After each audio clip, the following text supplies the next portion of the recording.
Hola, hoy en el Escarabajo de Oro vamos a estar hablando acerca de la pregunta que planteamos aquí. ¿Existe algún Dios? ¿Hay forma de comprobar su existencia en nuestras vidas?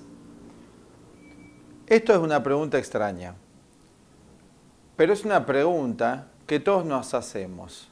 Quizás lo confesemos o no, es una inquietud que gran parte de la humanidad tiene, y tiene fundamentalmente desde hace 2 siglos.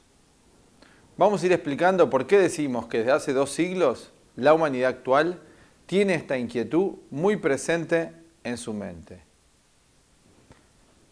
Uno de los problemas que nos encontramos hoy día, con los que nos encontramos hoy día, está relatado en una extraordinaria novela del gran escritor George Orwell, que se llama 1984.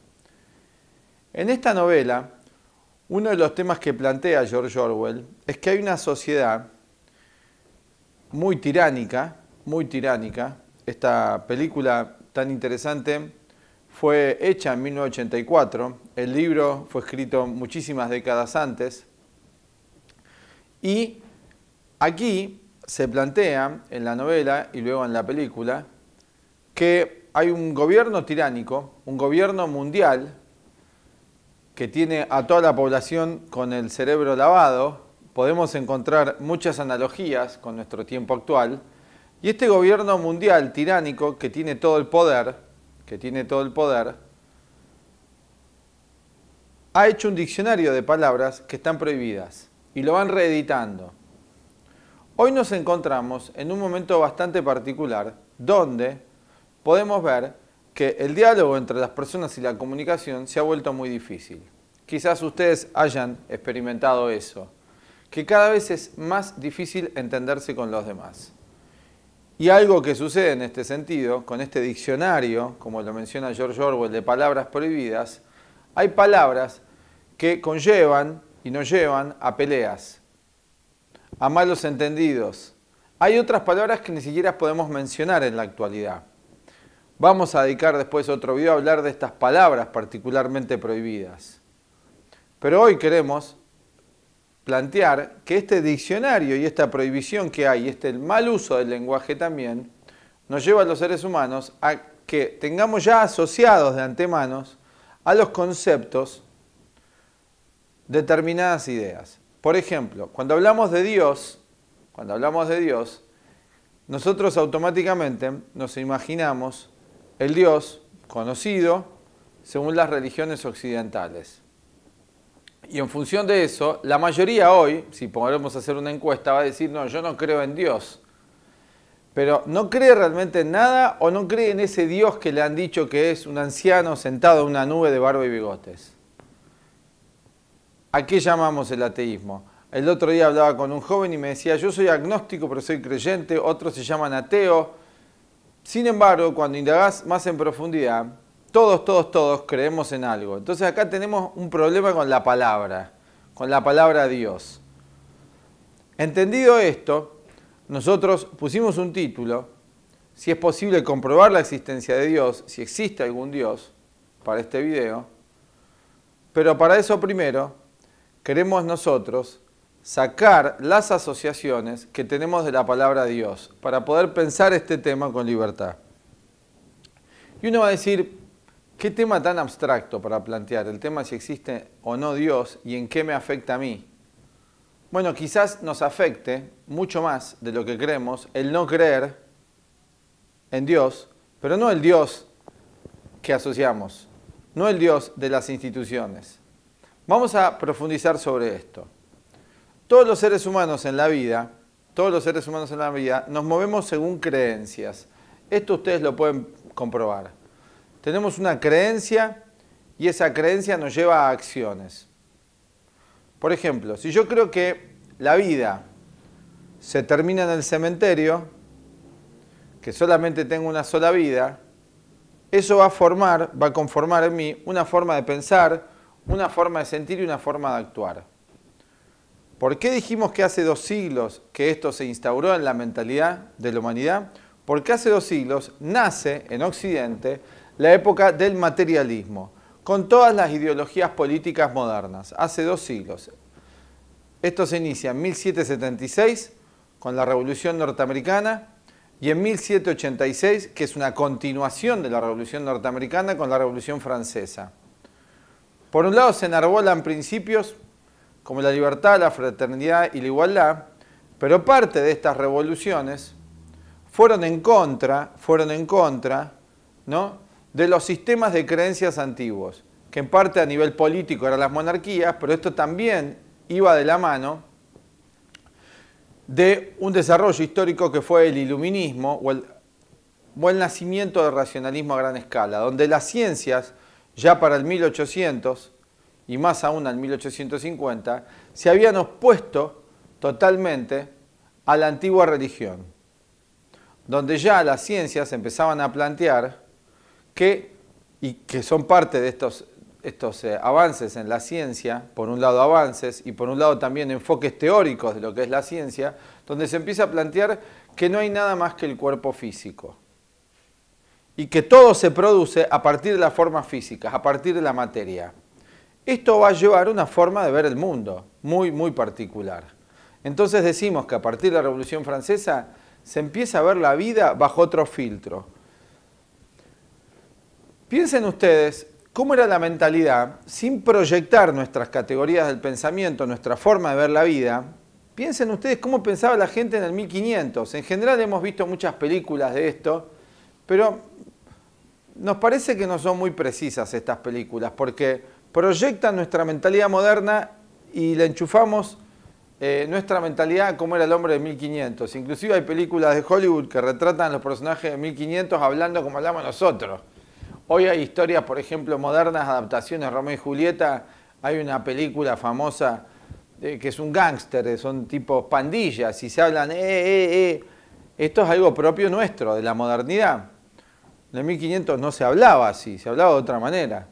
Entonces, en general, hasta en las películas nosotros proyectamos como era el hombre del medioevo. Hasta el 1500 en la humanidad podemos decir que el individuo era creyente, creía en este Dios, ¿no?, que premiaba o castigaba, que lo mandaba al cielo o al infierno según sus creencias.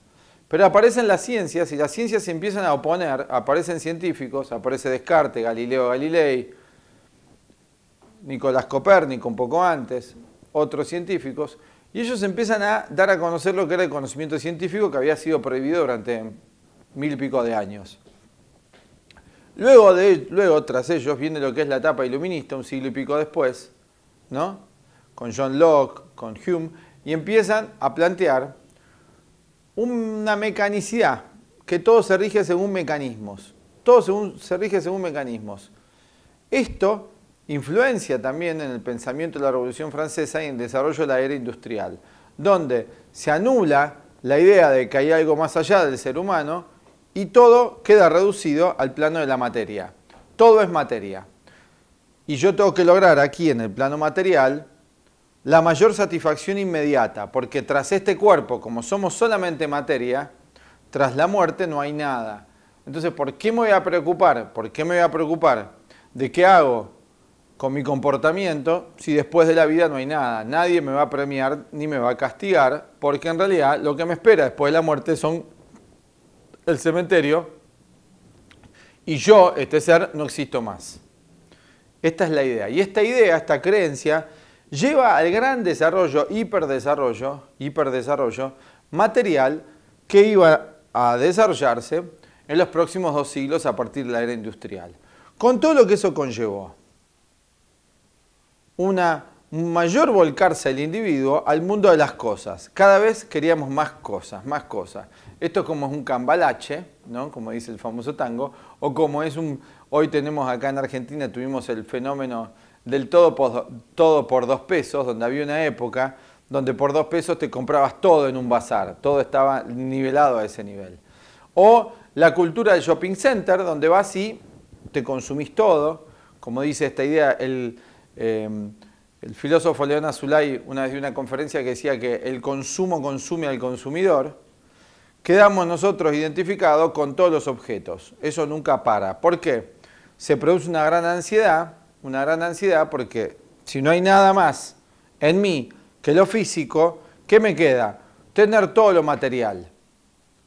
Y esto en muchos sentidos, a nivel de todas las experiencias. Me quiero llenar de cosas constantemente, porque interiormente me siento vacío. Me lleno de objetos, me lleno de relaciones, o tengo que tener un montón de amigos ficticios, porque no sé estar conmigo mismo, porque me siento solo, que es natural que el ser humano sociabilice, pero hoy ya esto se ha vuelto bastante enfermizo. Entonces se fue identificando y volcando la mente del ser humano, a partir desde hace 2 siglos, más hacia el mundo exterior. Quedamos muy identificados con todos los objetos y con todas las cosas. Esto también ha sido un plan. O sea, es importante para aquellos que quieren tener el poder que estemos distraídos con cosas. Esto es una cuestión también política mundial. Ha habido una política mundial en este sentido, del nuevo gobierno mundial, de mantenernos a todos distraídos con cosas, y esto también va a generar una sociedad muy competitiva, porque aumenta el deseo de lo que yo no tengo, y esto aumenta la violencia y aumenta la competitividad. Aumenta el deseo de lo que yo no tengo tanto a nivel de las cosas como de las personas. No tiene límite el deseo. Los deseos descontrolados, cuando el deseo debería ser algo, una parte de la psicología del ser humano, y no debería determinar toda su psicología. Porque también están las necesidades. Hoy podemos identificar y descubrir que las necesidades básicas humanas en ninguno de los planos son satisfechas. Podemos ver que las necesidades en el plano físico hoy no están satisfechas. Nos prometieron hace 2 siglos, en este mundo de George Orwell 1984, o también como relatara Aldous Huxley, Un mundo feliz, nos prometieron. Desde hace 2 siglos nos prometieron el paraíso en la tierra. Han pasado 2 siglos desde esta promesa. Nos prometieron que íbamos a ser libres. Nos prometieron fraternidad, todos hermandados, y nos prometieron igualdad.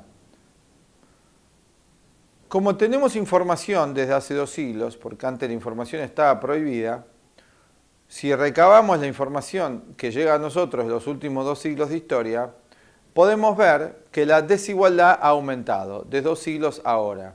Hay más pobres ahora que hace 1 siglo. La concentración del poder de la riqueza está en menos familias y en menos individuos que antes.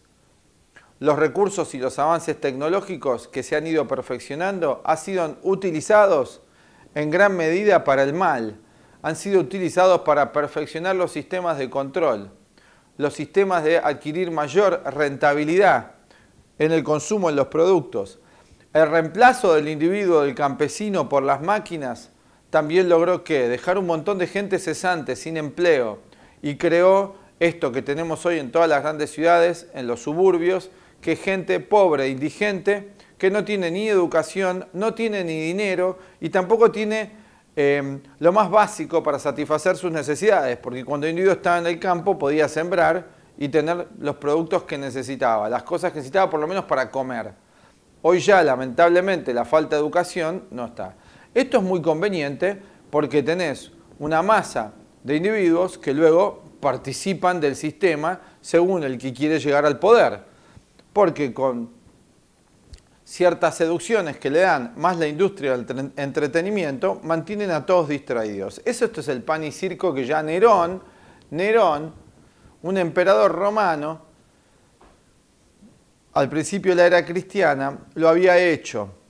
Un gran filósofo de los estoicos, que fue Séneca, que era un asesor de él, se opuso a esto, de que se tenga a la población distraída, lavada el cerebro y no educada. Se puso muy en contra de esto un gran filósofo que se llamó Séneca, español, se opuso a esto. ¿Y qué le pasó a Séneca? Nerón le dijo: Séneca, te vamos a matar. Y Séneca hizo lo que hacían los estoicos, se quitó la propia vida, con dignidad, frente a la corrupción que encontró en ese momento de su época. Hoy estamos en un pan y circo a gran escala. Estamos en un pan y circo a gran escala, donde nos tienen seducidos a partir del desarrollo de este gran materialismo que ha habido, con todos los objetos externos. Y eso aumenta la competitividad entre los seres humanos, aumenta la envidia, aumenta ciertos defectos psicológicos que no nos hacen nada bien. ¿Dónde queda el comprobar la existencia de Dios frente a todo esto? Primero queríamos presentar la situación de que, como dijo Nietzsche en el siglo XIX, Dios ha muerto.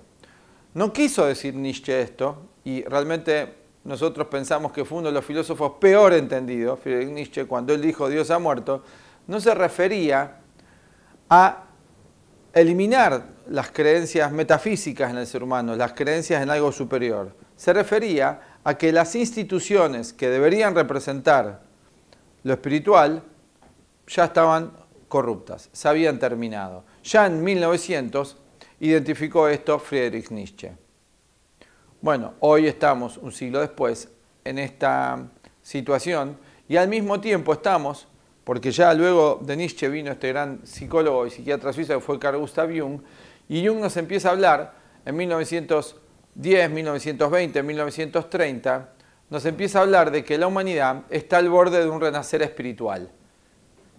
Empieza a producirse otro proceso, donde cada vez más la Primera y la Segunda Guerra Mundial, los problemas que hay colectivos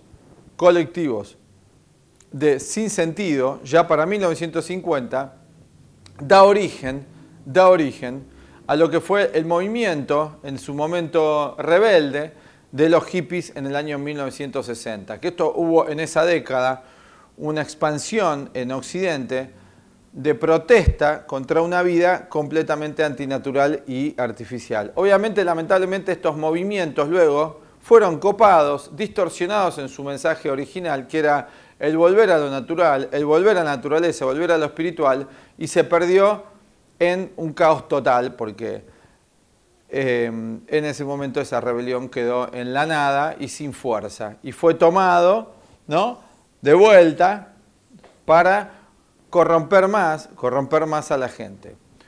Pero en ese momento, en la revolución hippie de ese momento, el reclamo era volver a lo natural, era el no a la guerra, reivindicaciones realmente auténticas, no a las guerras, sí a la paz, ¿no?, y volver a una vida natural, en contacto con la tierra.